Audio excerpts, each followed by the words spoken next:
សជ្ជៈមួយនេះគឺល្អមែនទែនសម្រាប់អ្នកដែលកំពុងតែចាក់គីមីមើមយាននេះគឺអូកានិកខ្ញុំបានពីខាងស្នាដៃម៉ែ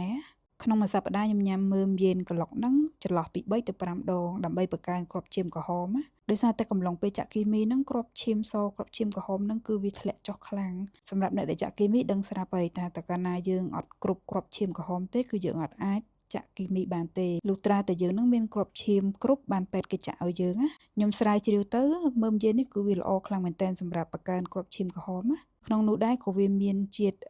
ដែកជាមួយនឹងវីតាមីន B9 ខ្ញុំក្លុកមើមយានជាមួយនឹង blueberries ហើយនឹងផ្លែប៉ោមជំនួសដោយទឹកដោះគោខ្ញុំដាក់ oat milk ហើយវាជាប្រភេទ organic អត់មានជាតិផ្អែមទេមើមយានមិនត្រឹមតែវាជួយបង្កើនគ្រាប់ឈាមទេវាក៏ជួយថ្លើមដែរកំឡុងពេលចាក់គីមីថ្លើមយើងគឺធ្វើការខ្លាំងមែនទែនអញ្ចឹងមើមយានហ្នឹងគឺវាទៅជួយទៅដល់ថ្លើមហើយវាក៏ជួយកម្ចាត់ជាតិពុលដែរមិនត្រឹមតែប៉ុណ្្នឹងទេវាមាន vitamin C មាន zinc ហើយនិង fiber ដែរគេ recommend ឲ្យញ៉ាំចន្លោះពី80ទៅ100ក្រាមមុនក្លុកយកទៅស្ងោរសិនក៏បានដែរបើសិនយើងចាញ់ក្លិនណាឬមកក៏យើងអាចគៀបវាជាទឹកខ្ញុំវិញញ៉ាំឆ្អិនអត់កើតអញ្ចឹងខ្ញុំក៏ក្លុកឆៅក៏ប៉ុន្តែពេលដែលយើងញ៉ាំឆៅគួរតែលាងទឹកអីចិត្តសវឲ្យស្អាតព្រោះអីកំឡុងពេលចាក់គីមីកាពះពោះវៀនយើងអត់សូវធានាប៉ុន្មានទេបើសិនជាចង់បានមើមយាន organic ឬមួយក៏